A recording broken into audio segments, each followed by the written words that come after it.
مگر سازشی نظریات کے ماننے والوں کے مطابق یہ شعوری علامتیں ہیں جو عالمی نظام نو یعنی نیو ورلڈ آرڈر کے ایجنڈے کو فروغ دینے کے لیے استعمال کی جاتی ہیں۔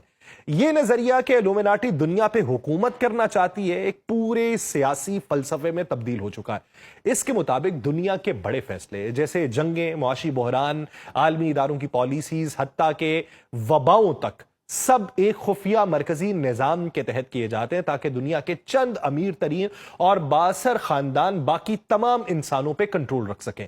ان خاندانوں میں روتھس چائلڈز اور راک فیلرز اور مارگنز جیسے نام عام طور پہ لیے جاتے ہیں۔ ان کے بارے میں یہ کہا جاتا ہے کہ انہوں نے عالمی بینکاری نظام، توانائی کے ذخائر اور میڈیا نیٹ ورکس پہ قبضہ کر رکھا ہے، اور یہ سب الومناٹی کے نظریات سے منسلک ہیں۔ دلچسپ بات یہ ہے کہ الومناٹی کو اکثر مذہب دشمن تنظیم کے طور پہ پیش کیا جاتا ہے۔ بعض لوگ اسے شیطان پرست گروہ کہتے ہیں، مگر اس کے ماننے والے کہتے ہیں یہ درست نہیں۔ اصل الومناٹی فلسفہ مذہب کا انکار نہیں بلکہ مذہبی اداروں کی طاقت کے خلاف بغاوت تھا، لیکن وقت کے ساتھ ساتھ جب اس کے نظریات کو مختلف گروہوں نے اپنے مفاد کے لیے استعمال کیا تو یہ خالص روحانی یا عقلی تحریک سے نکل کے طاقت اور دولت کے کھیل میں بدل گئی۔ آج کے دور میں الومناٹی کا نام خوف، تجسس اور دلچسپی کا امتزاج بن چکا ہے۔ سوشل میڈیا پہ لاکھوں ویڈیوز، کتابیں اور فورمز اس پہ مبنی ہیں۔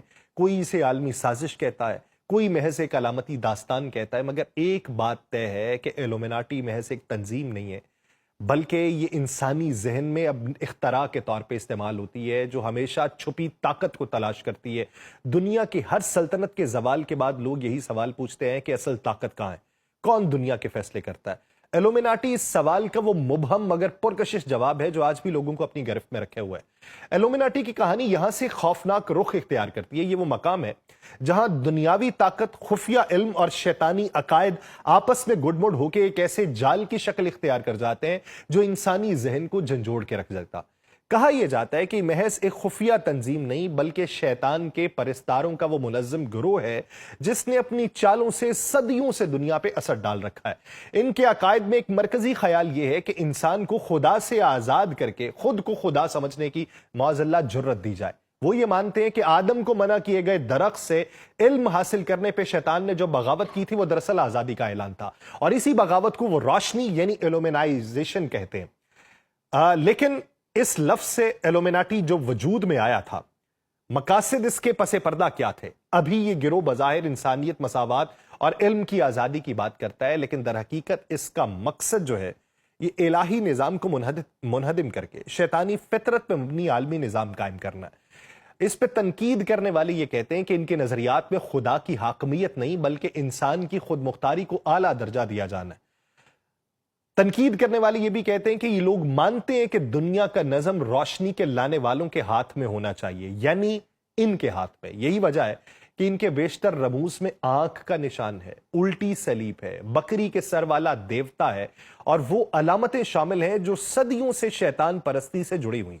ان کے تقریباً ہر اجتماع میں ایک مخصوص رسم ہوتی ہے جس میں لوسیفر کو حقیقی روشنی کا منبع مان کے اس کی حمد بیان کی جاتی ہے۔ دنیا کے مختلف گوشوں میں اس تنظیم کے ماننے والے ایسے لوگوں میں پائے جاتے ہیں جو اپنے شعبوں میں نہایت طاقتور سمجھے جاتے ہیں۔ فلم انڈسٹری، موسیقی، سیاست، مالیاتی اداروں تک ان کی جڑیں پھیلی ہوئی ہیں۔ ہالی ووڈ کے کئی مشہور گلوکار اور اداکار اپنی میوزک ویڈیوز پرفارمنس میں ایسے علامتی اشارے استعمال کرتے رہتے ہیں جو اس تنظیم سے منسلک مانے جاتے ہیں، جیسے ایک آنکھ کا نشان بنانا، بکری کے سینگوں جیسا ہاتھ اٹھانا یا سیاہ روشنی میں پرفارم کرنا، اور ان میں سے کچھ کھل کر نہیں مگر علامتی انداز میں اس گروہ کی نمائندگی کرتے ہیں، جیسے وہ کہنا چاہتے ہوں کہ ہم جانتے ہیں تم نہیں جانتے۔ الومناٹی کے پیروکاروں میں کچھ لوگ ایسے بھی ہیں جو شعوری طور پہ اس شیطانی فلسفے کو قبول کرتے ہیں۔ ان کے نزدیک شیطان ظلم کا نہیں بلکہ بغاوت اور آزادی کا استعارہ ہے، اور وہ اسے لوسیفر دا لبریٹر یعنی آزادی دینے والا سمجھتے ہیں۔ اور ان کے شیطانی خیالات کیا ہیں؟ ان کے رسومات میں اکثر رات کے اندھیرے میں قربانیاں دینا، مخصوص جملے دہرانا اور طاقت کے حصول کے لیے کالے عہد لینا شامل ہوتا ہے۔ بعض خفیہ بیانات میں یہ بھی کہا گیا کہ یہ لوگ خود کو دنیا کے چنیدہ لوگ سمجھتے ہیں جنہیں انسانی آبادی کے فیصلے کرنے کا حق حاصل ہے. یہی سوچ بعد میں عالمی مالیاتی اداروں، بین الاقوامی پالیسی ساز اداروں اور یہاں تک کہ کچھ عالمی تنظیموں میں بھی سرایت کر چکی ہے. اور کہا یہ جاتا ہے کہ دنیا کے بڑے بینک، تیل کمپنیز، میڈیا نیٹ ورکس، جدید ٹیکنالوجی کے مراکز اسی سوچ کے زیر اثر آ چکے ہیں، اور ان کا مقصد ایک ایسا نیو ورلڈ آرڈر قائم کرنا ہے جس میں مذہب، اخلاقیات اور اقدار کو ختم کر کے صرف طاقت، دولت اور کنٹرول باقی رکھا جا سکے. ایلومیناٹی کی منفیت کا اندازہ اس بات سے لگایا جا سکتا ہے کہ گروہ انسان کو خالق سے کاٹنے کے لیے ہر اس راستے کو ہموار کرتا ہے جو روحانیت کو کمزور کرے. وہ اخلاقی زوال کو ترقی کا نام دیتے ہیں، فحاشی کو آزادی کہتے ہیں، مادہ پرستی کو علمی شعور بنا کے پیش کرتے ہیں، اور ان کا ہدف نسل انسانی کو اس نہج پہ لے کے جانا ہے جہاں خدا، ایمان اور ضمیر کی کوئی جگہ باقی نہ رہے.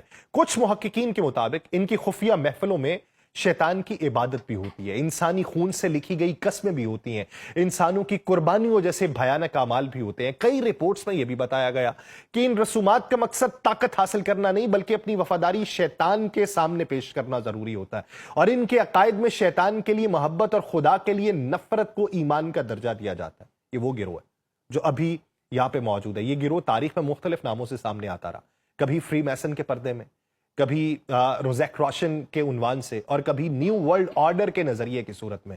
لیکن مقصد ان کا ہمیشہ ایک رہا، شیطان کی بادشاہت کو زمین پہ قائم کرنا. ان کے ماننے والے یہ سمجھتے ہیں کہ دنیا کا ہر مذہب، ہر قوم اور ہر حکومت ایک دن اس مرکزی نظام کے سامنے جھک جائے گی. دنیا بھر میں لاکھوں لوگ آج بھی ان کی حقیقت پہ یقین رکھتے ہیں. کچھ جو ان کی حقیقت پہ یقین رکھتے ہیں ان کے مخالفین کی تعداد بہت بڑی ہے جو انہیں ایک سازش سمجھتے ہیں. مگر کئی ایسے بھی ہیں جو یہ جانتے ہیں کہ طاقت کے ایوانوں میں یہ سوچ موجود ہے. وہ دیکھتے ہیں کہ کس طریقے سے عالمی میڈیا، پاپ کلچر اور سیاست ایک ہی سمت میں چل رہے ہیں. وہ سمت جہاں پہ مذہب نہیں ہے، انسان خود کو خالق سمجھ رہا ہے. ایلومیناٹی کی منفیت صرف اس کے عقائد میں نہیں بلکہ اس کے اثرات میں بھی ہے. یہ ذہنوں کو آلودہ کر رہی ہے. ان پہ تنقید کرنے والے اور ان کی کھوج لگانے والے یہ کہتے ہیں کہ یہ سچائی کو دھندلا کر رہے ہیں، نئی نسل کو ایسے تصورات دے رہے ہیں جو بظاہر آزادی لگتے ہیں مگر در حقیقت غلامی کی زنجیر ہے. وہ غلامی جو روح کی ہوتی ہے، اور یہی وہ مقام ہے جہاں سمجھنے والا کانپ اٹھتا ہے کہ شاید دنیا واقعی ایک پوشیدہ قوت کے زیر اثر ہے، اور وہ قوت محض سیاسی نہیں، شیطانی. پاکستان میں ایلومیناٹی کے باضابطہ یا منظم پیروکاروں کی کوئی تصدیق شدہ تعداد یا سرکاری اعداد و شمار موجود نہیں ہے. یہ تنظیم ویسے بھی خفیہ اور پوشیدہ انداز میں کام کرتی ہے، اس لیے کسی ملک میں اس کے ماننے والوں کا اندازہ لگانا مشکل ہوتا ہے. لیکن اگر عمومی مشاہدے، نظریاتی رجحانات اور پاپ کلچر کے اثرات کو دیکھا جائے تو کہا جا سکتا ہے کہ پاکستان میں اس نظریے سے متاثر یا اس کے عناصر کو دانستہ یا نادانستہ طور پہ قبول کرنے والے لوگوں کی تعداد بہت کم ہے، شاید 1% سے بھی کم. لیکن ایک اور پہلو دلچسپی سے خالی نہیں ہے. پاکستان میں گزشتہ 2 دہائیوں میں مغربی کلچر، میوزک انڈسٹری، فیشن اور سوشل میڈیا انفلوئنسرز کے ذریعے جو فکری تبدیلیاں آئی ہیں ان میں کچھ نظریاتی اثرات ضرور محسوس ہوتے ہیں جو ایلومیناٹی کی سوچ سے مماثلت رکھتے ہیں. مثلا مذہب سے دوری، اخلاقیات کو ذاتی معاملہ سمجھنا، خدا سے بغاوت کو معاذ اللہ ذہانت یا آزادی قرار دینا، یا علامتی انداز میں ان کے نشانات جیسے ایک آنکھ، بکری کے سینگ، الٹی سلیب وغیرہ وہ استعمال کرنا. یہ تمام رجحانات اس فکر کے غیر شعوری اثرات ہیں. یوں اگر دیکھا جائے تو پاکستان میں وہ طبقہ جو براہ راست ایلومیناٹی جیسی شیطانی تحریک سے منسلک ہو وہ نہ ہونے کے برابر ہے.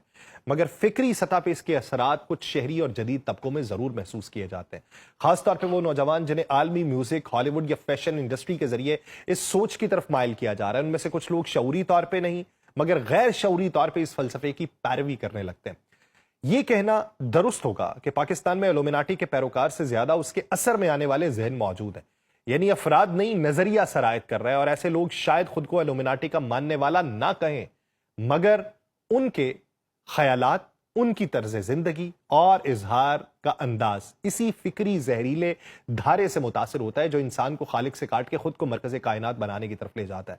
اگر خالصتاً تناسب کے لحاظ سے بات کی جائے تو پاکستان کی آبادی میں ایلومیناٹی کے نظریے سے متاثر ہونے والے افراد کی تعداد مشکل سے 0.5% ہوگی، مگر ذہنی و ثقافتی سطح پہ اس کے اثرات بڑھ رہے ہیں، اور یہ اثرات خاص طور پہ شہروں میں نوجوان نسل اور میوزک یا فیشن انڈسٹری سے وابستہ افراد میں زیادہ دیکھے جا رہے ہیں.